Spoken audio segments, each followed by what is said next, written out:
Hi. Situated here. Decided I'm going to post a video about this because I got some attention on this post. Some of it was unwanted. I got some nasty comments that I ended up deleting them off the post because I felt they were very insightful. Not insightful, but rather they were going to incite problems on our page. And I want to give you an idea. People claiming I don't know what I'm talking about, even though I'm like 30 years in the field with paranormal investigating. Actually started in with the occult training. I got occult criminality training. I got as a police officer. I was a police officer in the 1980s and 1990s. And if you aren't old enough to remember back in the 1980s and 1990s, we had a situation going on in the United States known as the Satanic Panic. The Satanic Panic was a media and politically driven hysteria that throughout the country. Can you imagine that? A media and politically generated hysteria, kind of like what we just went through the last 2 years. Essentially what was going on was politicians, namely Al Gore's wife, Tipper Gore, was one of the people involved, were saying how our entertainment industry and was turning people into Satanists because of the movies and, Freddy Krueger, bands like Metallica and all that. If you see people in the background, a lot of people walk their dogs behind me. Hi. But this is what was going on with the Satanic Panic, and it led to a lot of false charges against people. There was the McMartin preschool where ritualistic sexual abuse was supposedly going on, and it turned out none of it was true. And there was an even worse instance up in, I believe it was, I think it was Idaho, where an entire community, like 47 people in this community, were charged with over 30,000 counts of sexual abuse of minors, and that they supposedly had a cult there, a religious cult there.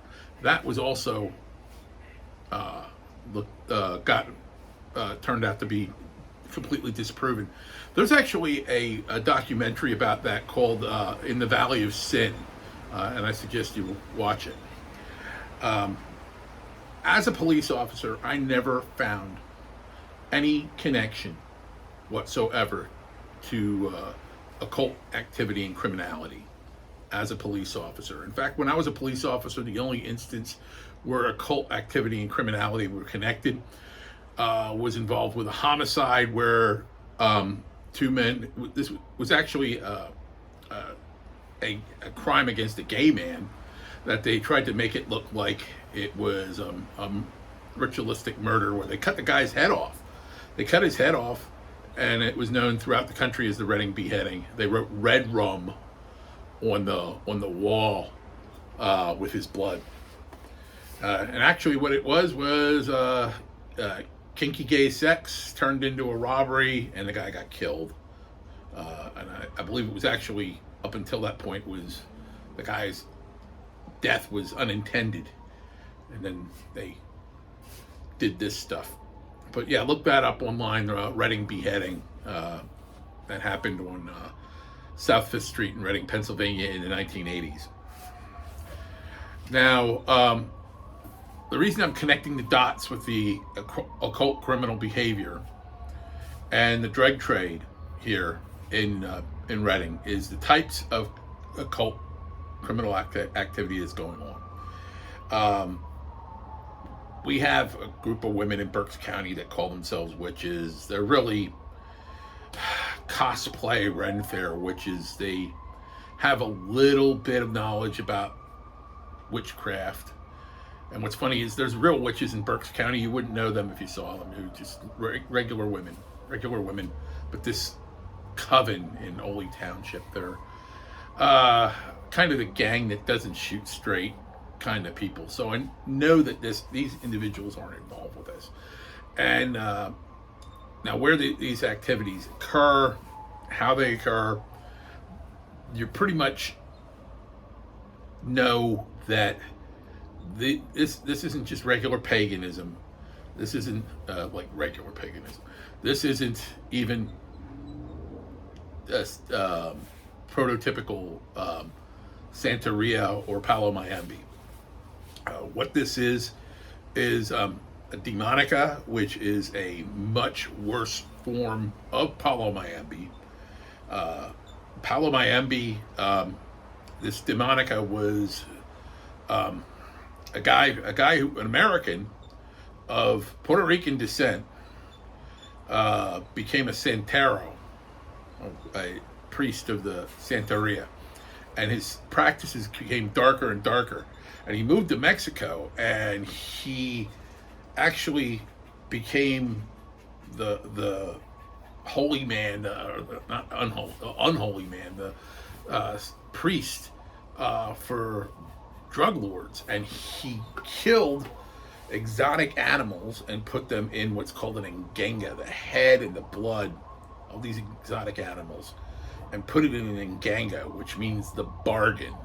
It is the bargain between the practitioner and the god of the underworld.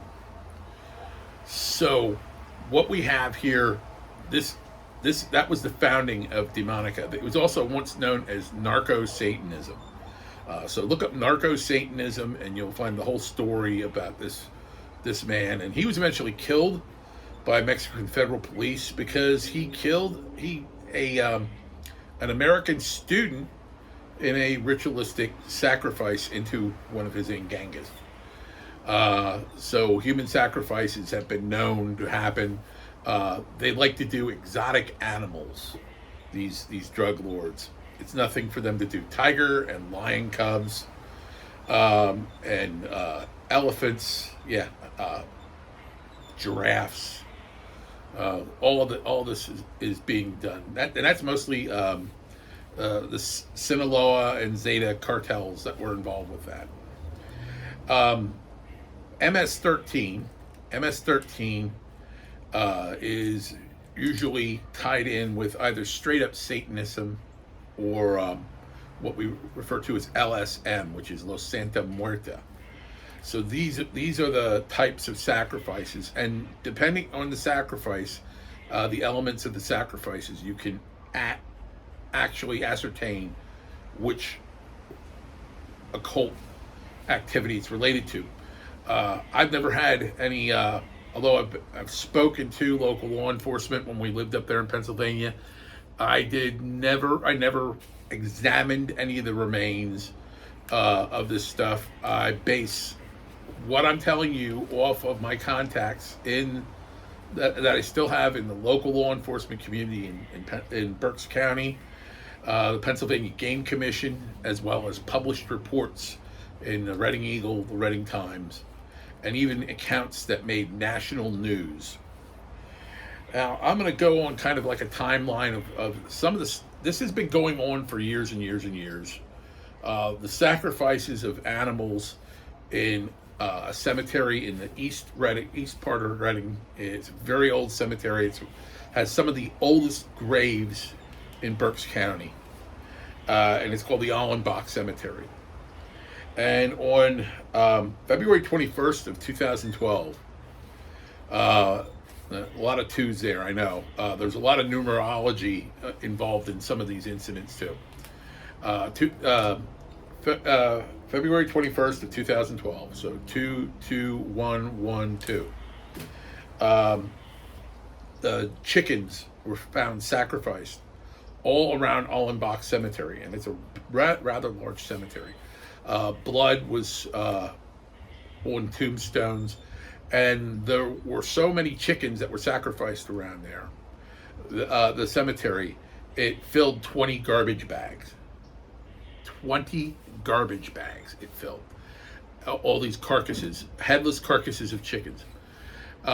This made national news. It was on the Philadelphia TV market covered it. ABC, NBC, CBS, and Fox all covered the story about this. So if you look up 20 bags of dead chickens, Allenbox Cemetery, I'm sure you'll find the account of it. April 7th, same year, April 7th, 2017, US 222, and Interstate 78.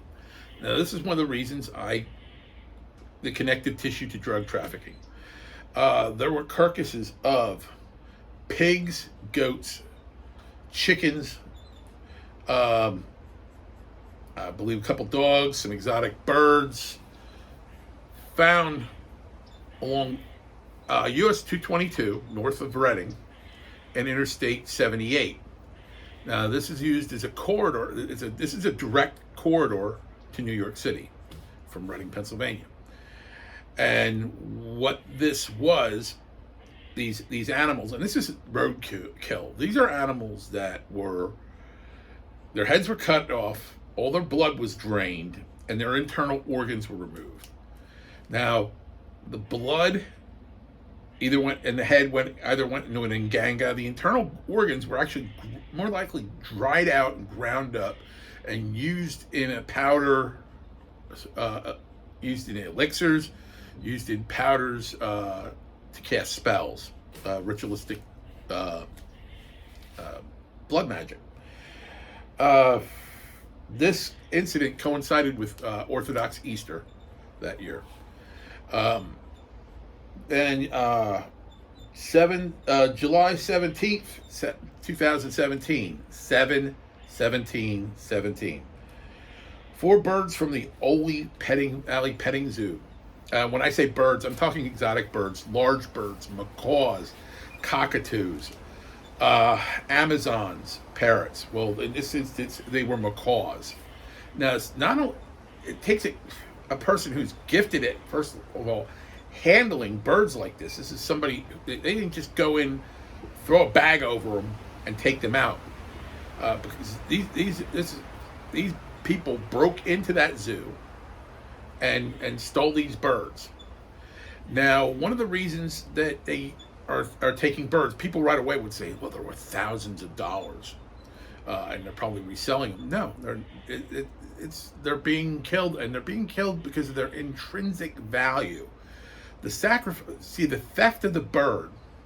This is also why it connective tissue to La Santa Muerta and the and Demonica is because both of them have this thing of a holy death. They worship death, they welcome death, and they want to have their death. The more power they get in life by inflicting pain and discomfort on other people, even people they don't even know, that gives them power in their religion, if you want to call it that. So either way, the stealing of the animals is part of the sacrament. I mean, they could have gone and bought them, but no. The theft of the animal in itself is part of the sacrament to them. So these 4 birds were stolen from the Ole Petting Zoo, and they were very nice birds. Then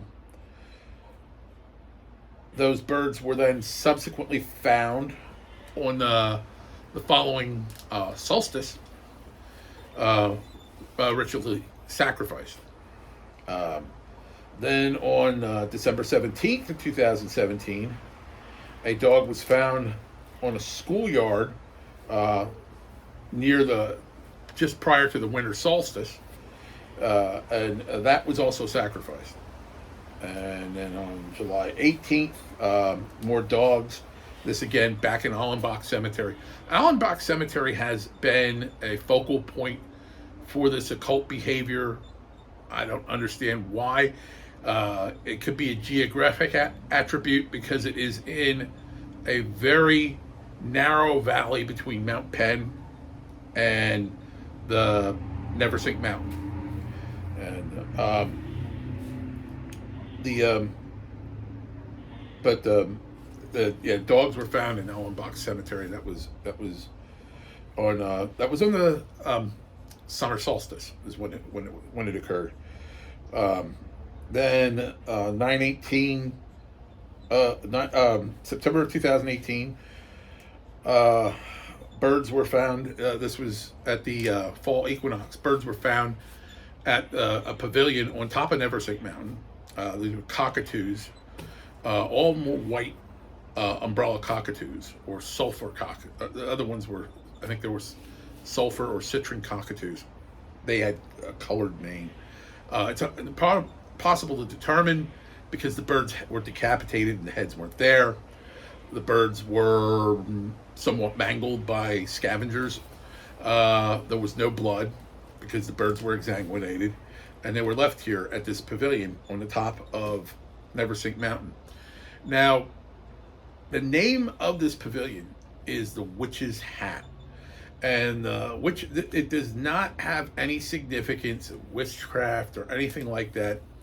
It's got its name because of it's the architectural structure of the pavilion resembles the pointy witch's hat. So that pavilion had been around for years and years and years, and nothing occult occurred there. So it's not what I would consider a connection whatsoever. But these birds were, and they were found by people within the paranormal community that I'm in touch with. They were, I was contacted by them and went up there. It was very difficult to get up there for me because of the trail. And I examined what was left, and you could tell that these birds were mangled post-mortem. What was left of them was mangled post-mortem because there was no blood. They were cut. The head was cut off. They were gutted. Okay. So, February 3rd, 2019, someone in a stolen van rammed the front end of Diane's Pet Center in Exeter Township, which is less than a mile from Allenbox Cemetery and about the same distance to the trail that leads up to the Witch's Hat Pavilion. The Allenbox Cemetery, Diane's Pets, the only thing that was taken was an Amazon gray parrot from that location. They smashed the front end of the building.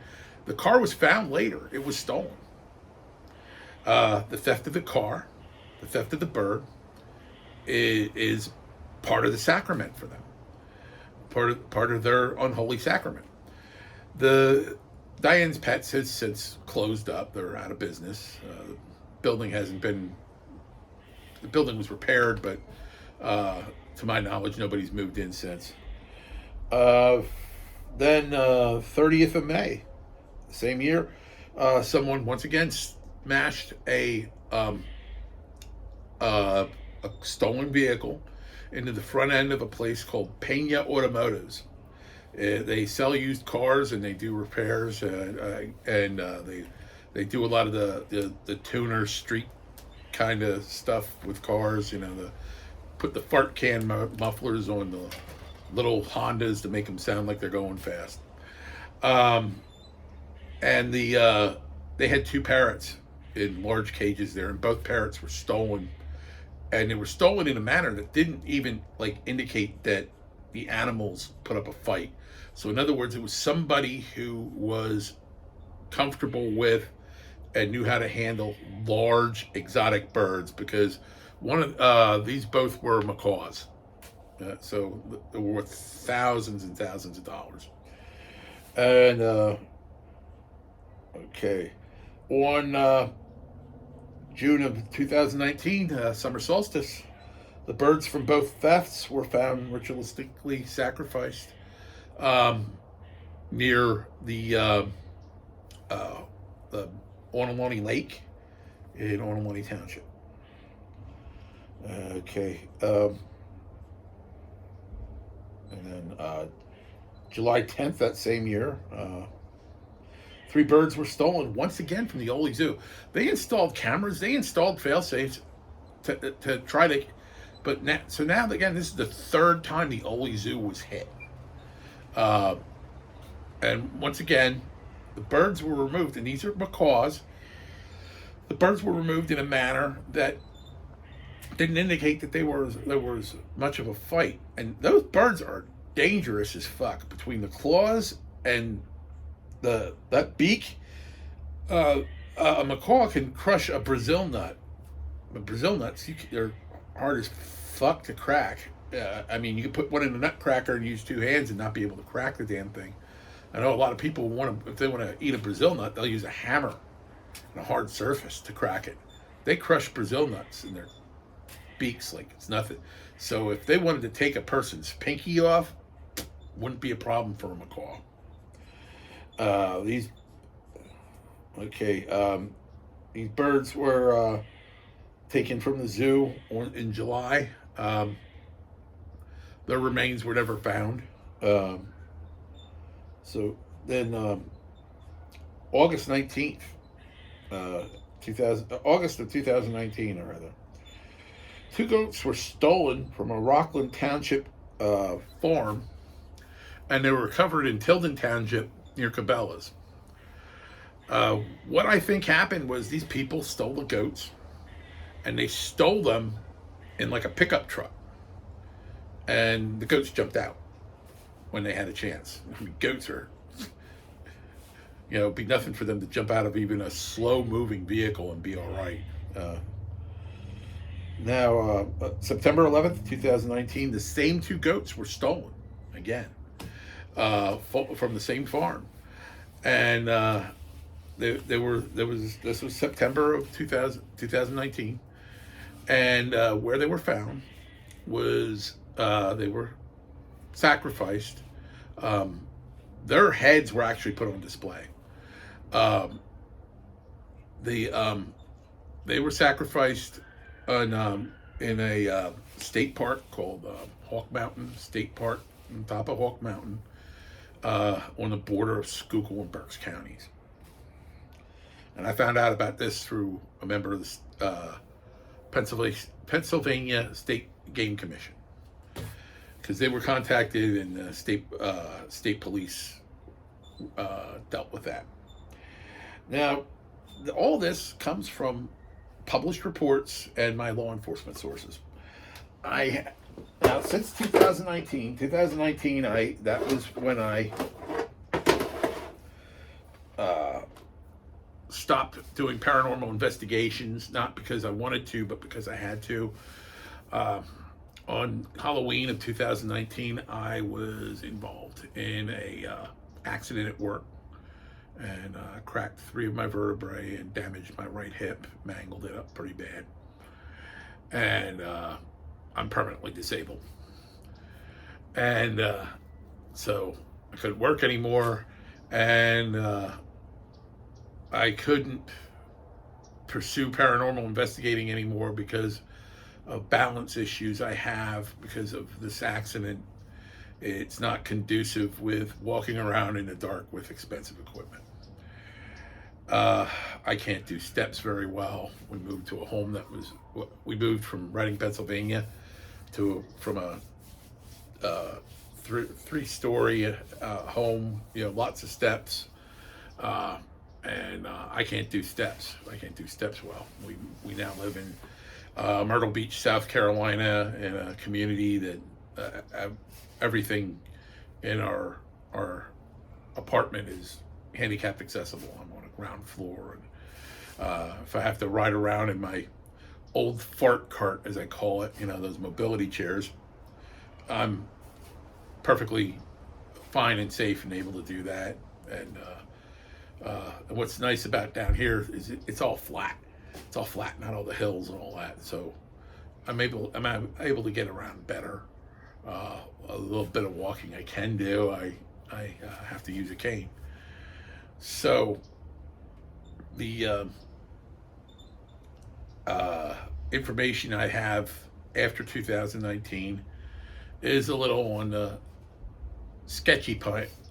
I was in contact today with someone just coincidentally posted on his Facebook that he was going to walk up to the witch's hat.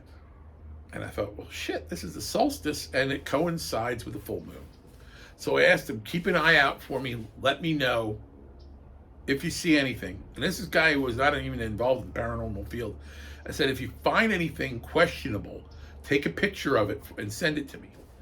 And he said he didn't find anything like that up at Witch's Hat. But see, the solstice started at midnight last night, ends at midnight tonight. So, you still have another night for stuff to happen. Have people that I know in the paranormal community that are checking some of the hot spots. But see, because they became hot spots, they became notorious for it. They look for other places, and do a one and done type thing, because there's been a lot of sacrifices on the top of Neversink Mountain.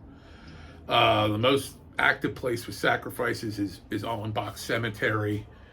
Back in the 80s, we had and 90s, we had a number of sacrifices with birds at Gethsemane Cemetery, and also people did sacrifices and laid the animals on the patrol cars of the Muhlenberg Township Police Department and the Laureldale Police Department.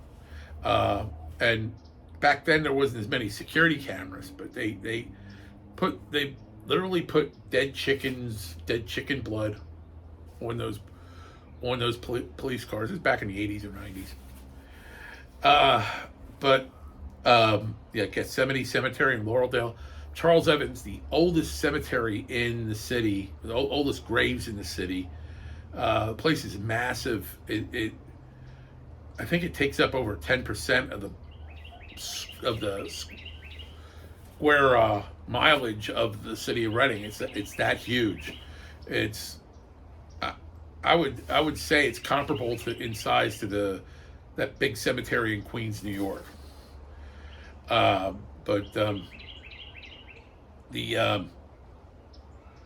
They've had sacrifices. There was a one and done in Moton Cemetery. Mount Penn had instances at an area called Dremel Field, where people used to fly model airplanes. That's been there was a playground up there too. Rotary Park had it. But then there's been a couple of schools,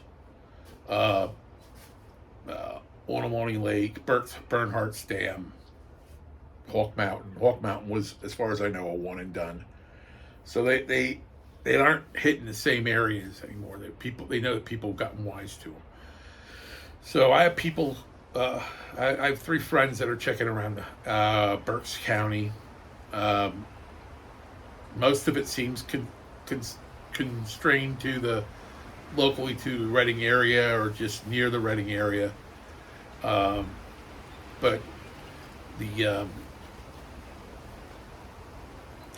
what I had said in the post about that there is no evidence, there's nothing to indicate in public knowledge that there has ever been a human sacrifice in Berks County.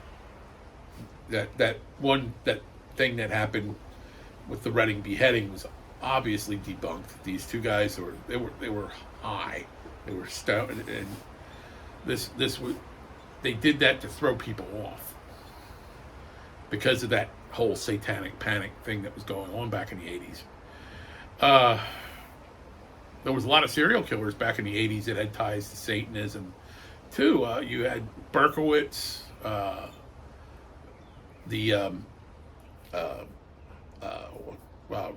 Rodriguez. You had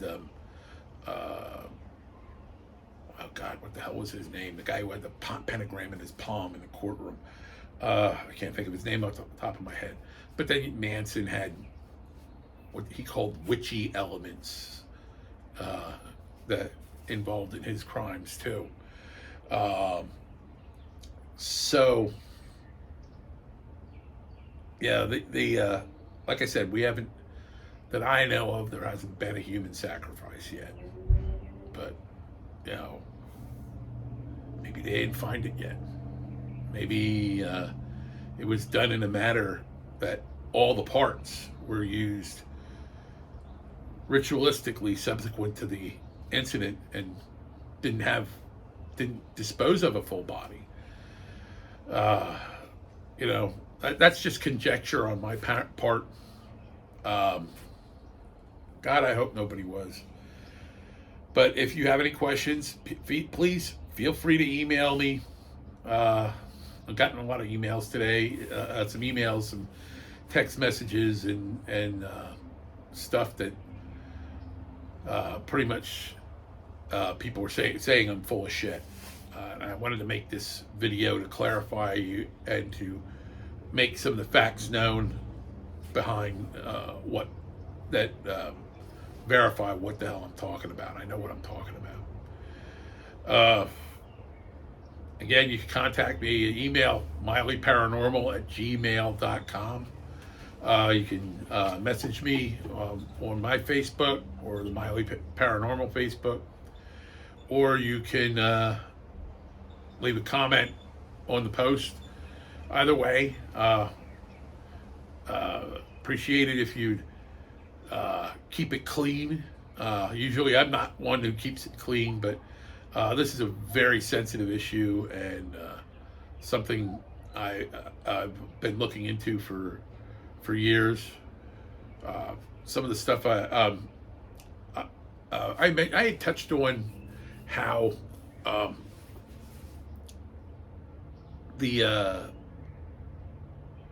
how I would be able to ascertain if I seen like a sacrifice or even an altar, I could tell you what they were practitioners of, depending on what was on the altar. Flowers, what type of flowers. Castilian roses are very indicative of Los Santa Muerta, because this demon manifestation of it's actually one of the three wives of Samael is what you're dealing with when you're dealing with Los Santa Muerta. They're actually dealing with people worshiping a demonic entity named Iseth or Iseth, depending on how you pronounce it, is the one of the three brides of Samael. Samael is the angel of death. He works both for God and he delivers the condemned to both sides. So he's both a demon and an angel. The Samael's wife, like I said, is Iseth or Iseth. She uses her ability to misrepresent herself to get people to worship her.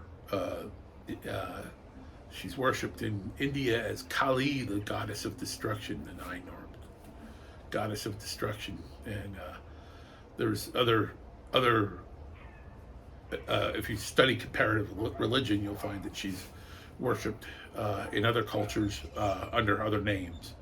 That comes up with the whole thing, I am Legion and I am many. It's not that there's that many of them. They are all known by many names in many cultures. And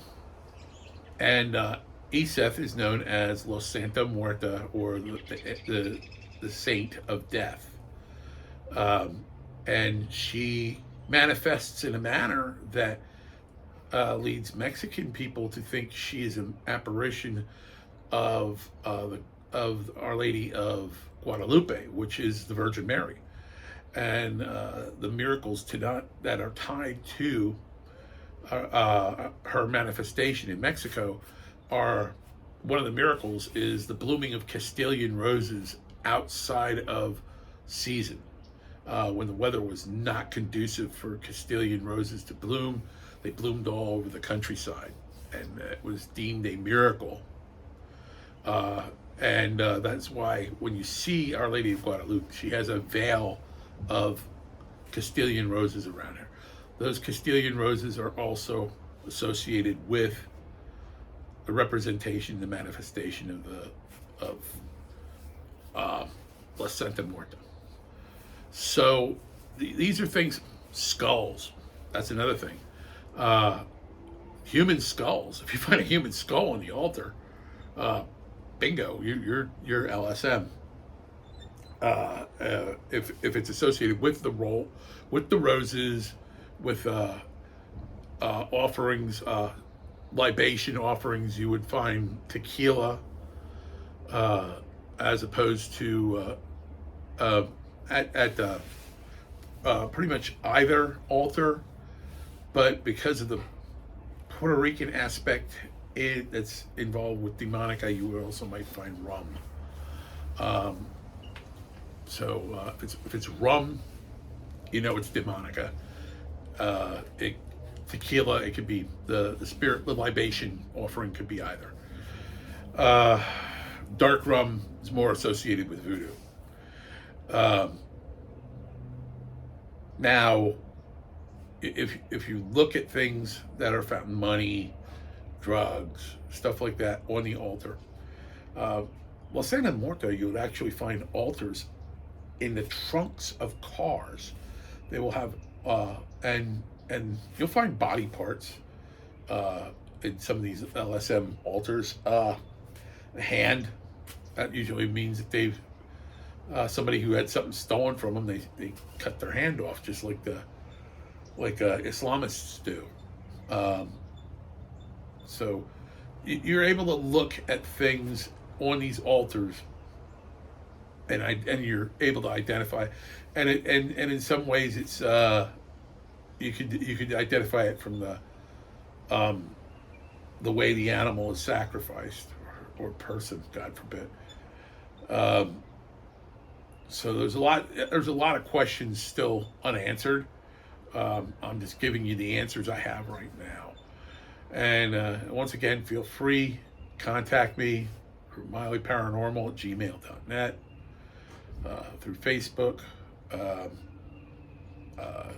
either my profile or the Miley Paranormal profile. And thanks for watching.